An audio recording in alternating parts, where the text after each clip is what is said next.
Hailie Deegan is expected to drive for Thorsport Racing in 2023. Kyle Busch's new sponsors and new fund has been revealed for 2023, and Jogi's Racing announces their 2023 NASCAR Xfinity Series lineup.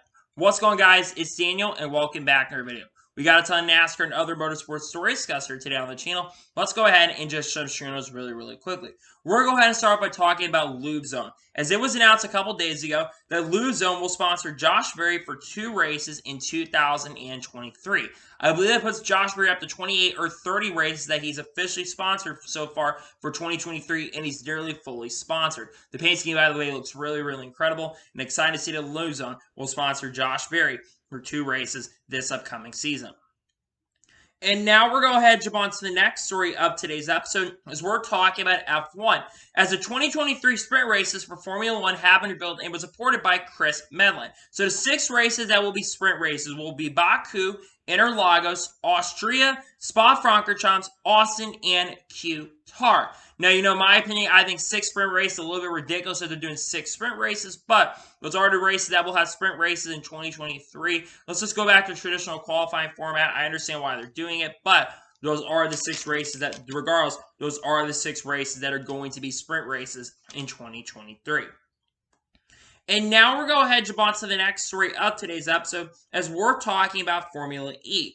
As it was announced on Wednesday morning that Portland will be added to the Formula E schedule in 2023. Portland Raceway, which is a track that's hosted IndyCar, NASCAR race, and other series, will be basically back on with the Formula E schedule, I believe, on July or June 24th.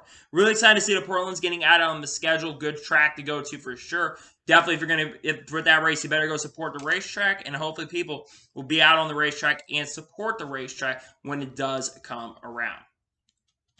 And now we're going to go ahead and jump on to the next story of today's episode, as we're talking about Danny Stockman. As it was announced on Wednesday that Danny Stockman will crew chief for Nick Sanchez in 2023 at Rev Racing. Danny Stockman, I believe, has been the crew chief for Kyle Busch Motorsports for the last year or two, and now move over to crew chief for Rev Racing. This is a really massive pickup for Nick Sanchez. Nick Sanchez, of course, will be driving full-time for Rev Racing in the Truck Series. I think Danny Stockman is a massive pickup for him going into next year, because Danny Stockman's a championship caliber crew chief, won a championship with Austin Dillon, and he's been there for a long time and knows the ropes. This could be an underrated combo and could be an underrated duo to have a chance at winning the championship. I think this is a great pickup for Nick Sanchez, and really exciting for Nick Sanchez heading into 2023. And now we're going to go ahead and jump on to the next story of today's episode, as we're talking about Jimmy Villeneuve. As it was announced a couple days ago that Jimmy Villeneuve will crew chief for Chase Purdy in 2023. Jimmy Villeneuve has been the car chief for the last years of that number 4 car, was a car chief when Cristobal won the 2017 NASCAR Camping World Truck Series title. This will be the first time, though, I believe that Jimmy Villeneuve will be a crew chief. I hope he can do a really good job with Chase Purdy, because, again, I don't know how much experience he has this, but I don't think he's ever crew chief before. So this is going to be very interesting to see what happens when it comes to Jimmy Villeneuve, how he'll do. But hopefully he'll do a really good job crew chiefing for Chase Purdy in 2023. And now we're going to go ahead and jump on to the next story of today's episode, as we're talking about Kyle Busch and Brexton Busch. As it was announced on Wednesday evening that Kyle Busch and Brexton Busch are once again going to enter the 2023 Tulsa Shootout. This past year, they entered the Tulsa Shootout. I think Kyle Busch actually won one of his heats, if I'm not mistaken. With the lack of dirt experience, he actually did a really good job. So it's amazing to see that both Brexton and Kyle are going to be entering the Tulsa Shootout again in 2023. I think it's really exciting news for sure, and really great to see that they are going to be entering the Tulsa Shootout. Very exciting, and hopefully they'll be able to go out there and win, because that'd be really exciting if they were able to do that. And now we're going to go ahead and jump on to the next story of today's episode, as we're talking about Thad Moffitt. As it was announced yesterday that Thad Moffitt is going to enter the Trans Am Series in 2023, and he'll drive for Team SRL in the number 43 car. Thad Moffitt has raced in the ARCA Series the last couple of years. Didn't really race much last year in 2022, as the main focus was supposed to be running the Truck Series, but he did not run a lot of Truck Series races last year. So he's getting an opportunity to race in a TA2 series. This is a really good organization to race for. Team SRL has been one of the fastest organizations. So the hope is that he can do a really good job and impress in the races next year, Team SRL, and can compete to really prove himself. Because let's be for real, he has struggled in NASCAR and ARCA the last couple of years and has failed to win. So hopefully, Moffitt can do a really good job and run up front and be a contender, because he's going to need to be a contender. Hopefully he's able to do that and shine in the series in 2023.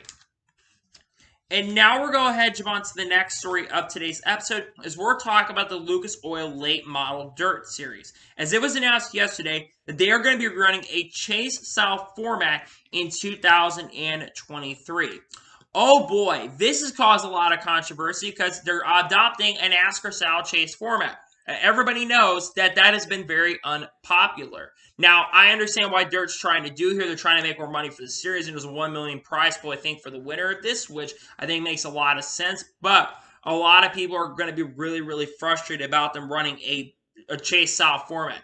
Purity of racing is starting to go away as we speak. Formula One's talking about some big changes over there. The only series that really has it currently is IndyCar, and yet they've got multiple other things by push to pass and all that doesn't make the racing as pure. Purity in racing is starting to unfortunately go away, and it's really frustrating to watch. But we got to deal with it, and they'll have a chase-style format next year. It is a little disappointing that they're doing that, but it is what it is. And now we're going to jump on to the next story of today's episode, as we're talking about Sage Karam.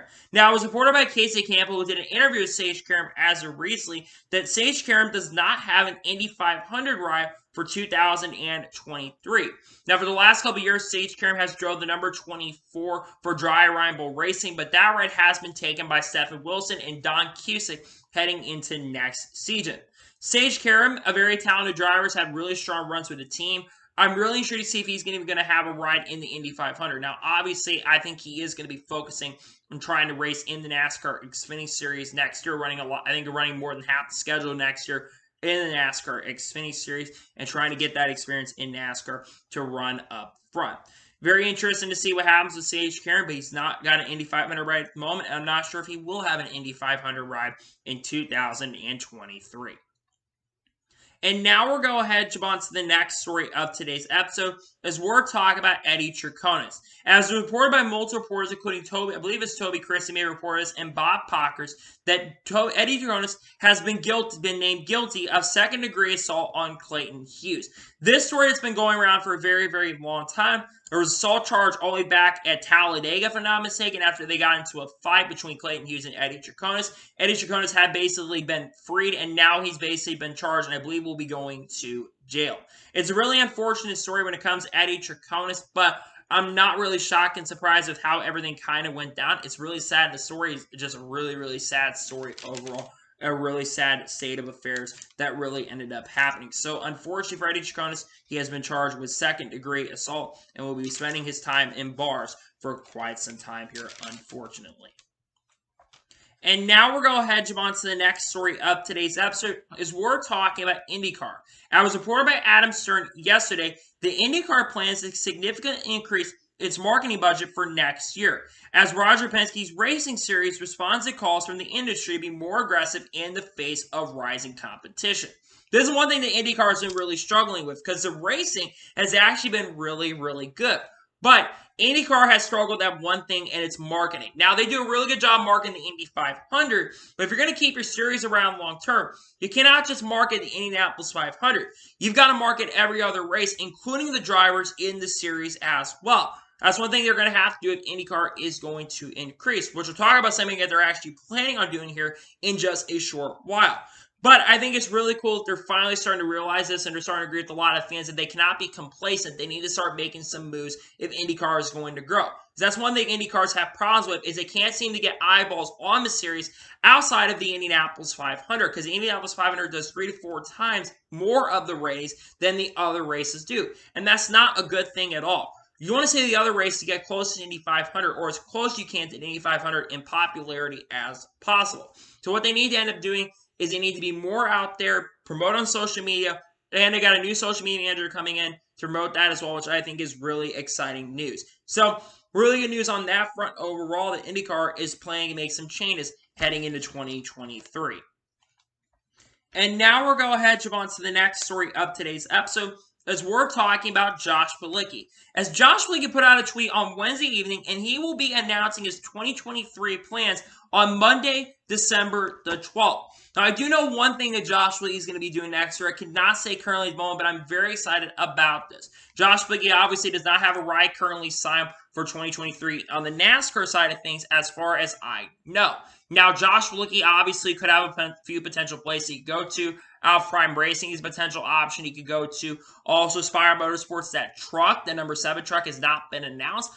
I know that that's a possibility, considering he drove for Spire Motorsports in the Cup Series. I could see him getting an opportunity to drive that number 7 truck in 2023. That could actually be a really big possibility going into next year. That could be a potential possibility for him.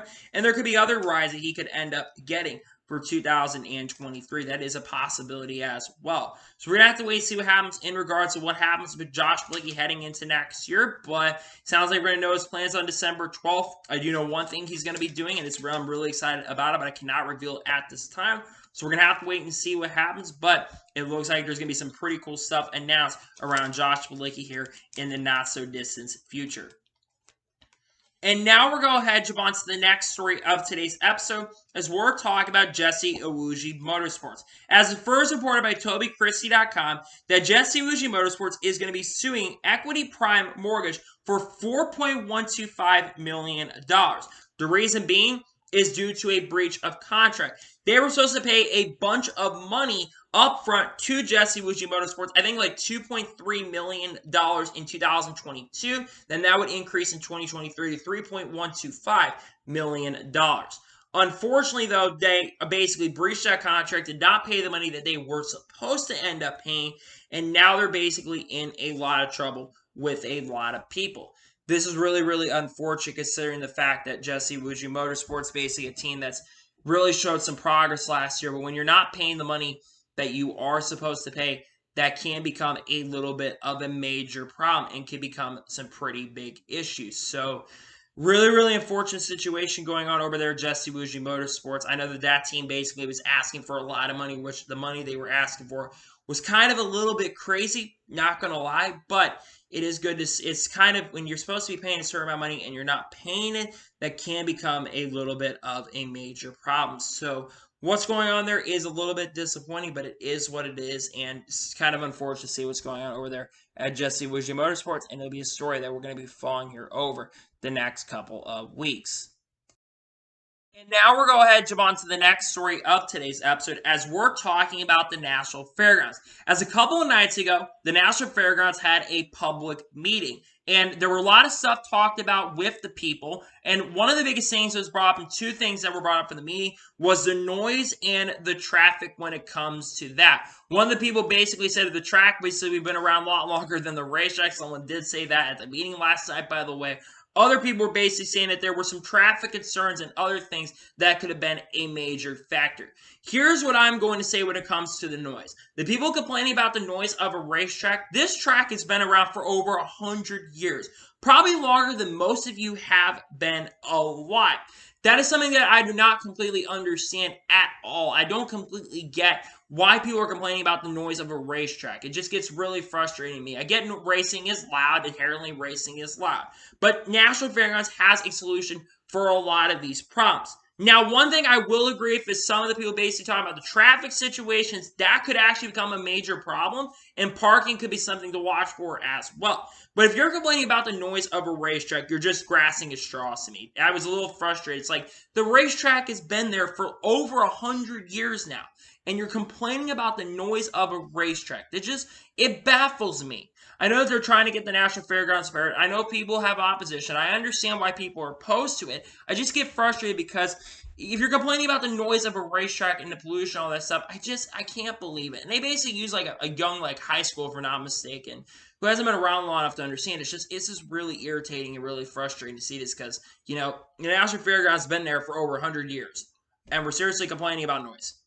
It just baffles me. Just completely baffles me. Like, everyone has their own opinion to say something. I just sometimes think people's opinions are a little bit questionable. I know people probably think I'm a little crazy for thinking that, but some people's opinions are just a little bit questionable. And now we're going to head jump on to the next story of today's episode, is we're talking about IndyCar. As was reported by Adam Stern yesterday, that IndyCar has a docuseries confirmed, partnering with Vice CW on 100 Days to Indy, which will debut in spring of 2023. This will be a 6-part series and will come out every single week, and we'll be discussing every single race up to the 2023 Indianapolis 500. Very happy to see IndyCar is going to be having a series debut. And now, one thing to note about the CW is I think the average age of that network is 58 years old. You want to get that younger audience. Now, Vice, they have a younger audience, so that at least is a positive. And I think that IndyCar is doing some things that are really important. Now, they're not just dropping their eggs in one basket or trying to make some other areas important, which makes a lot of sense.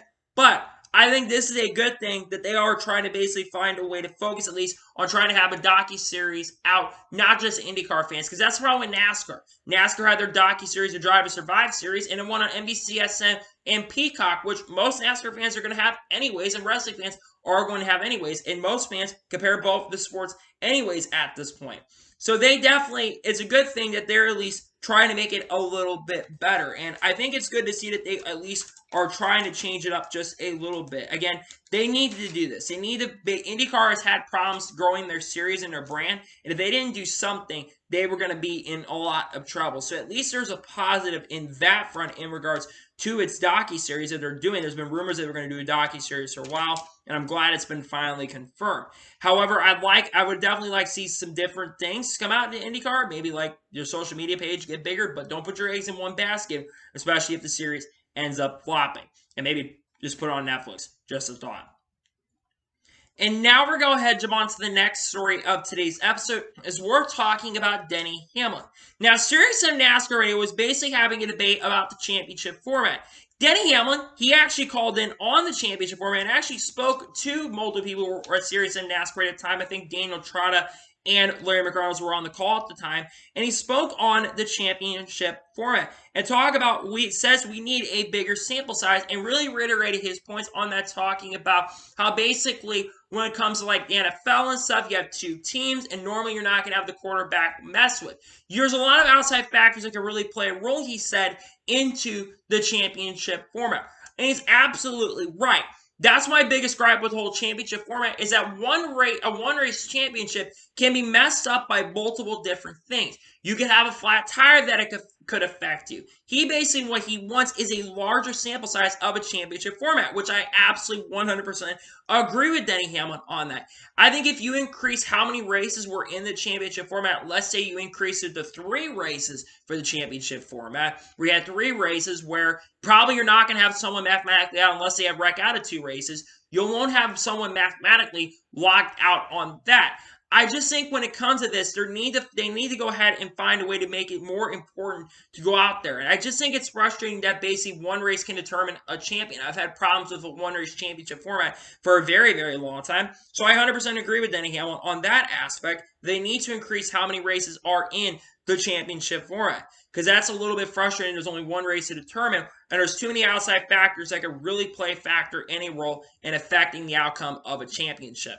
So to me, in my honest opinion, I 100% agree with Denny Hamlin, and we need to have a bigger sample size. I think 3 races to determine the champion. And honestly, I agree with David Land in the sense, too, in his video that he did a couple days ago, that we should honestly have 3 races in the playoffs, and you have 3 races to determine where the 4 best drivers all year long compete. And for the regular season matters a lot more, and the 4 best drivers all year can't compete for the championship. I actually agree with David Land on that, and I think it'd be cool if they went ahead and did that. So I agree with Denny Hamlin. There need to absolutely be changes for the series going into the future. And now we're going to head jump on to the next story of today's episode, as we're talking about Sam Hunt Racing. Now, we'll talk about Joe Gibbs Racing's 2023 Xfinity Series lineup in just a little bit, because their lineup also got revealed a couple days ago as well. But on Thursday, or actually yesterday, basically Sam Hunt Racing revealed their 2023 driver lineup. So, Kaz Grala who ran a couple starts with Sam Hunt Racing last year, will drive the 26 car full-time in 2023. Connor Mosack will also drive for most years. They're expanding their 2-car team next year. Connor Mosack is going to drive the 24 car for 20 races in 2023. First, let's talk about Kaz Grala driving the 26 car. This has really got me excited. Kaz Grala, I think, is a very underrated driver who really put his name on the map a couple years ago, once again, after a really impressive run in the 3-car for Rich Schultz Racing when Austin Dillon was out for certain reasons I'm not going to get into. But Kaz Grala will drive the 26 full-time. I think he is an underdog to make the playoffs next year. He had a lot of really strong runs in 2022 in select races for teams like Big Machine Racing, and I think this car is a playoff-caliber organization. And he's the first full-time driver for the 26 car, so they'll have their full eggs in the basket of Kaz Grala. So really exciting news on that front. Now let's talk about Connor Mosack. Connor Mosack made quite a few starts a couple starts in Xfinity last year. He was pretty solid. Was up front, I believe, at Portland, but I think he got wrecked in that one, and was up front in that race earlier this year. Connor's a really good road course racer. I expect Sam Hunt Racing to be fast on the road courses. I wouldn't be surprised if Kaz does steal a victory, but I think Kaz Grala may be an underdog to make the playoffs. I think easily Kaz Grala's got a shot. Connor Mosack, for him, he's young, could be a stealer to win a race, and maybe be an underdog to win some races next year. Same with Kaz Grala. I think this team has really got themselves setting up for a really bright future heading into next year. They got a lot of good stuff going for them, and really excited to see that both these guys are going to be racing with Sam Hunt Racing next year. It's really exciting to see. Good to see Kaz Grala going full-time again. He's deserved to be full-time for a long time. I feel like he's kind of an underrated driver who's outperformed the equipment, and I'm really excited to see what Kaz Grala can do next year in the 26 car. And I think it's fun to see that they are expanding to a 2-car team next year as well on a full-time basis, because they've ran a 26 and 24 car in separate races together. They tried to do that with John Hunter in the 26 and Joe Nemechek in the 24 earlier this year, but that really did not end up happening due to the rainouts end up happening. Luckily, though, they both will be able to race, and that both cars will race on track for a lot of races next season. And now we're going to head on to the next story of today's episode, as we're talking about Carson Hocevar. As it was announced yesterday that Carson Hocevar will be returning to Nice Motorsports in 2023, driving the number 42 truck. This will be Carson's, I believe, 3rd year he'll be in the 42 truck. Last year, Carson Hocevar impressed a lot of people. He was up front in a lot of races last year. I believe that 2020 was up front as well. The last year's Carson Hocevar has been one of the most underrated drivers in the NASCAR Camping World Truck Series, and it has been extremely competitive. He's been up front competing for victories. I remember back at Charlotte, I think 2 years ago, where he's up front in that race. He had a really good chance to win at Charlotte, and got wrecked in 2022. Actually had the truck to beat in that one, but had to go on to restart and got into Ryan Preece. Ryan Preece is very unhappy with Carson Hocevar and basically Ross Chastain, Carson's teammate at the time, in that race. He ended up going on to win that race. Carson Hocevar, on a broken leg, ended up winning the pole at Sonoma, by the way, after getting injured at Gateway, which I was at that race. He got injured after Derek Cross just completely wrecked him on the race. And I think Tate Fogelman, or I can't remember the other guy's name, who might have gotten into him. There are multiple drivers that were involved in that wreck. Carson Hocevar isn't going to be expected to win a race. I know Nice Motorsports isn't the fastest organization, but I think Carson was the only driver at Nice Motorsports that kind of really shined outside of Ross Chastain, who, of course, has Cup Series experience. So I think that Carson Hocevar is going to be extremely competitive next year once again. I think he might win some races next year. I really think he could. And I wouldn't be surprised if he makes some Xfinity Series starts next year. But I think the goal for Carson Hocevar heading into 2023, the goal is to basically win. He has not won a truck race yet. He's come up very close to winning with the Nice Motorsports equipment, so I think he's got a really good shot to get it done. I think he needs to win next year. Absolutely needs to win some races in 2023. This will be his 3rd full-time year in the truck series. He's young, don't get me wrong. He'll be 20 next year, but he's going to have to step up to the plate and start winning some races in 2023. I think the goal is to win one race. I think it'd be a really good goal for him, and make the playoffs once again, which if you win a race, you're usually going to make the playoffs, which I think he'll be able to do that. I think Carson's got the capabilities and the guts to do it, and I think Carson Hocevar will be a threat next year. Excited to see he's in number 42 truck next year, and I think he will absolutely be a threat in 2023 in the number 42 truck. And now we're going to go ahead and jump on to the first of 3 major stories in today's episode, as we're talking about Joe Gibbs Racing. As Joe Gibbs Racing has officially revealed their 2023 NASCAR Xfinity Series lineup. Well, most of the lineup, I should say. So they will have 3 cars in 2023. Sammy Smith, which you already talked about on the channel a couple days ago, he will drive the number 18 car for Joe Gibbs Racing full-time in 2023 with Jeff Mendering. John Hunter Nemechek is also once again back with Joe Gibbs Racing next year in 2023 as expected. He'll drive the number 20 car though. Instead of the number 54 car, he'll drive the number 20 car in 2023 with Ben Bayshore, who was a crew chief last year for Kyle Busch in the Cup Series. He'll be crew chief for John Hunter Nemechek in 2023. And it was also announced that Ryan Truex will drive the number 19 car, which will now be the All-Star car, for 6 races in 2023. First, let's talk about Sammy Smith. Sammy Smith, I obviously talked about on the channel when this was actually announced a couple days ago, but I think Sammy Smith driving the 18 car is a fantastic decision, and he was pretty solid last year, though he did have some bad runs. He only got 3 top 10s in 9 races. A lot of people are looking at him as this rich kid, and while he's got a lot of money from Pilot Flying J, he is a very underrated and talented driver. He won a lot of ARCA East races. 8 out of the 15 races he ran in ARCA East, he ended up winning and won 2 ARCA East championships and won some ARCA races as well in 2022 and 2021 as well.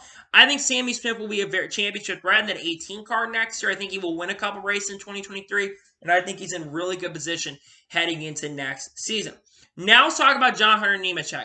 It's been rumored he'd be driving a 20 car full time. He kind of already announced his plans for 2023. But this is a major deal for Joe Gibbs Racing. I think John Hunter is one of the favorites to win the Xfinity Series title. And I think he absolutely deserves this ride. He's been very good this year in 2022. Scored a couple victories. Now, he did have a little bit of a downplay in 2022 compared to 2021, where he won a race in Xfinity, the 54 car, and won 5 races in trucks. He only got 2 wins this year in 2022. But I think John Hunter Nemechek is going to be a championship favorite. I think Ben Bayshore will absolutely also do way better in 2023 as a crew chief, because I think he's done better in Xfinity than he's done in Cup. I think John Hunter is going to win quite a few races next year. And then Ryan Truex going into the 19 car. Ryan Truex has been a little bit unproven from time to time, but he's still, I think he's a good driver, and I think he'll do very solid. I think if Charbonnet can do a good job, I think he'll do a really, really good job.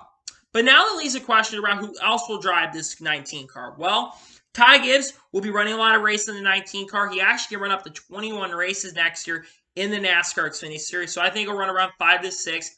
Denny Hamlin will probably drive that car for part-time next year in 1 or 2 races. I think Chris Bell will run 1 or 2 races. Maybe Mark Jr. will run a race or 2. And then Trevor Bayne will probably run that car for a couple races as well. Let's talk about his team as a whole as well. You think about the age of these drivers. Sammy Smith will be 19 at the start of next year, so he's got plenty of time. And I think they really want these guys to perform because Joe Gibbs Racing's Cup lineup is going to be in a very interesting position after 2023.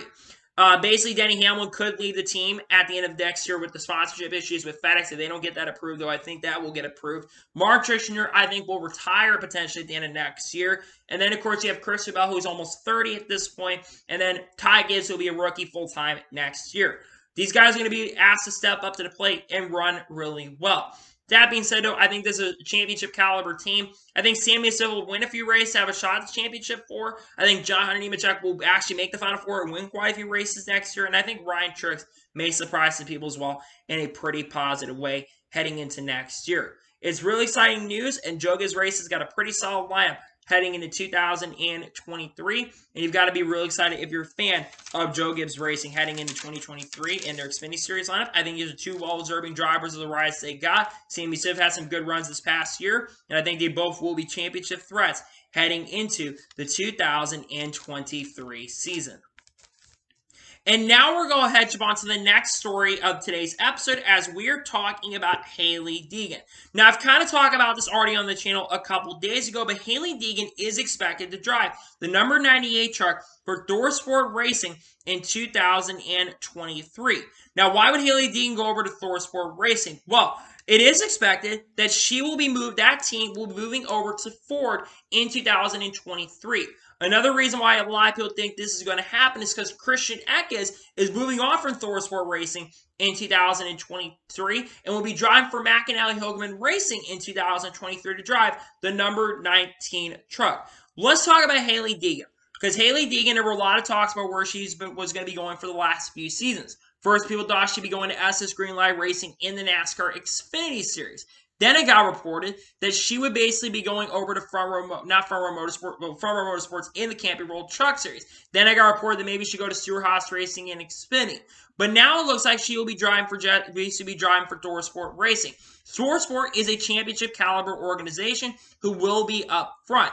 And yes, she's been with DJR Racing, and has she been great in trucks? No, let's be honest. Her starts in trucks have not really been that impressive. However, DJR Racing is not the fastest organization in the world, which of course David Gillen Racing, by the way. They haven't been the fastest organization in the world. They will be a better team, though, in 2023, as they will become Tricon Garage, and they are going to basically be taking over a lot of the Kyle Busch Motorsports stuff and be a pretty fast Toyota organization heading into 2023. I think they're going to be championship threats next year, especially with Corey Heim, Dean Thompson, you name it. Those guys will be with the team. This is going to be a pretty good upgrade for going the next year, though. Thorsport also is a team that has switched manufacturers in the past. They were with Chevy for years. They were basically with Toyota for years. Now they're back with Ford. They were Ford before. They went back to Toyota. And now they're a Ford team once again. She's also going to be able to lean on a lot of veteran presence as well next year. Guys like Matt Crafton, Ben Rhodes. Now, a lot of people think that she should be moving up to the NASCAR Xfinity Series and she shouldn't be learning in the Truck Series. And I do agree. But here's where I think Hailie Deegan could have an opportunity to move up to Xfinity and run some select races. That 07 car has not been announced for 2023 at this time. So it could be possible she runs some select races with SS Greenlight with some starts. Maybe Busch Motorsports gives her an opportunity part-time. But I think that if you're going to have Hailie Deegan run, we have to remember that she is young, and I think it'd be important for her to get some more starts. But you also remember one thing about Hailie Deegan. While Hailie Deegan has struggled the last 2 years, where Hailie Deegan has only scored, I think, 3 top 10s throughout, like, around 50 starts in her NASCAR Truck Series career, you got to give her time to develop. She's only 21 years old, and she has a lot of time to prove herself. Now, I think that 2023 is going to be a big year for her. She's not going to be expected to win, but she's going to be expected to be a playoff contender with Thorsport Racing in 2023. She really is going to be expected to perform at a really strong level in 2023 with the Thorsport Racing group. But I do hope in 2023 that she does get an opportunity to run part-time in the Xfinity Series and get some more select Xfinity Series starts. That's one reason why I think a lot of people have not given up on her, including myself. Because she had that really strong run in the Xfinity Series at Las Vegas, ran top 20 all day, and had a shot at a top 15. Actually did get a top 15 and finished 13th. Plus, some drivers have done better in the NASCAR Xfinity Series than they've done in the Truck Series. Look at Noah Gragson. Look at Harrison Burton, for example. Both those drivers were not as good in trucks, but they do good in Xfinity. Noah Gragson went on to win 8 races last year in Xfinity with Junior Motorsports, and Harrison Burton, in his first year in Xfinity, ended up going on to win 4 races. I don't think you can give up on Hailie Deegan just yet. I know she struggled, but Thorsport is a much better organization. She's going to have to step up with Thorsport heading into next year in 2023. That will be announced in the not-so-distant future with Hailie Deegan going over to that team. I think she'll be very, very strong in 2023. I think she'll have a shot at making the playoffs, and maybe she somehow steals a win. I don't think she wins next year, but I think she'll be able to lean on veterans like Ben Rhodes and Matt Crafton. And then, of course, her other teammate, Ty Majeski, I think will be a really strong combination next year. Hailie Deegan will be able to lean on those drivers for that experience, and I think she will do a really good job at Thorsport in 2023. And now we're going ahead and jump on to the final major story of today's episode as we're talking about Kyle Busch. As Kyle Busch's 2023 sponsors have been officially revealed for 2023. Along with a new number font that number 8 car will have in 2023. First, let's talk about the new number font. I actually do like this new number font. It's very interesting. They made some changes. It's a rebrand for the number 8 car, and I do like the new number font. But also, his sponsors were revealed as well. So Kyle Busch has currently 5 sponsors that have been confirmed for 2023. Lenovo, which we already knew, will be one of his sponsors in 2023. Cheddar's will also be a sponsor for Kyle Busch in 2023 as well. The car actually has been revealed. The original render that came out wasn't as good, but once the Lionel diecast came out, I think that actually looks really, really good. BetMGM will also sponsor Kyle Busch in 2023. 3Chai will sponsor Kyle Busch in 2023. And also Alsco Uniforms, which that paint scheme also got revealed yesterday afternoon as well. They will also sponsor Kyle Busch in 2023 as well. First of all, very happy to see Kyle Busch has sponsors set for next year. He's got 5 confirmed. Now, not all the races have been announced, so it is very possible that Sling and maybe Hot Wheels could still sponsor in 2023. That is a very big possibility. But Cheddar's will also have a bigger branding as well. I was reported by Adam Stern that basically they will go ahead and basically sponsor for more races next year as well. Now, a lot of people Joe Gibbs Racing fans are going to be looking at this and saying, well, Kyle Busch could get more sponsors. And I agree with you. Kyle Busch could easily get more sponsors with the Richard Childress Racing Group. But I do think that you have to remember that the Richard Childress Racing sponsorship is probably cheaper than Joe Gibbs Racing. Joe Gibbs Racing, they wanted to sponsor for a full entire season with one sponsor, that being Oracle, but that unfortunately ended up falling through. With this companies, you do have 5 sponsors that are going to be willing to work with Kyle Busch heading into next year, and potentially more companies that could sponsor.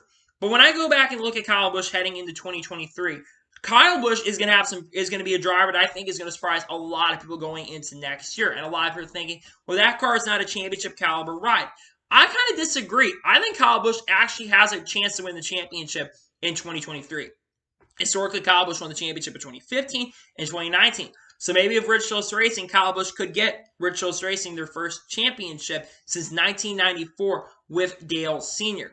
I really think that there's a possibility that actually happened. You might be laughing at me about that, but I think there's a chance that Kyle Busch can do that. I think he makes a championship 4 and wins a few races next year. But it's great to see that Kyle Busch does have sponsorship and funding going into next year. And honestly, I'm really excited to see their paint schemes again. The paint scheme's been okay. The number, I think, is actually pretty solid. I think that there's some good things about the paint schemes that I've seen so far, and they look really good. But I'll be doing a paint scheme video here on the channel in the not-so-distant future on that. But talking about some other things as well when it comes around to Kyle Busch, with them basically having a sponsorship set for 2023, the biggest thing is for him is just run as well as he can and make the playoffs and be a championship threat next year, which I think is going to be very possible with this team next year. I think that number 8 team was a championship caliber team. They scored 3 wins last year. Reddick just was very inconsistent, made a lot of mistakes. He'll be going to 23XI Racing, which that's a big question is who's going to sponsor him, because every single sponsor that sponsored him is basically staying with Rich Childress Racing outside of Realtree, which Realtree is probably still going to be with Rich Childress Racing and sponsoring either Kyle Busch or Austin Dillon in 2023. Regardless, though, it's great to see that Kyle Busch does have his sponsors for 2023 and does make Joe Gibbs Racing look a little bit bad in a sense. It does make them look a little bit crappy, but I will say that there are some outside factors that do play a role inside of that. But it's good to see that Kyle Busch's sponsors have been revealed. And maybe a little petty that they basically announced the sponsors on the same day as when Joe Gibbs Racing revealed their Xfinity Series lineup, or most of their Xfinity Series lineup. It may just be a little bit petty in a sense. But I think it's great to see that Kyle Busch does have a sponsor set for 2023, and he's got his funding for next year as well. So that's some really good news in that aspect, and happy to see that Kyle Busch has his sponsors for 2023. So that is it for today's long NASCAR and Motorsports news video. I want to thank you guys for watching. Please like and subscribe to the channel, notifications on, so you're notified when a video does go live on my channel. Follow me on Twitter, Facebook, and Instagram, and support me on Patreon as well. Links are in info over that, and comment below your thoughts on today's video. How do you think Kyle Busch is going to perform in 2023? And are you excited he's got a lot of sponsors for 2023? Let me know in the comments below. And what are your thoughts on Hailie Deegan drive for Thorsport Racing in 2023? How well do you think she'll perform? Let me know in the comments below. Tomorrow on my channel, we're going to be talking about 5 drivers who could retire at the end of 2023. The Xfinity Series and truck prediction videos will be dropping here in the not-so-distant future. As we get closer to Daytona 500, there will be an updated Daytona 500 intros video that I will be dropping on the channel. So anyway, like I said, I want to thank you guys for watching today's episode, and I'll see you guys next time for some more great, awesome NASCAR content and other motorsports content on the channel like this. Take care, everybody.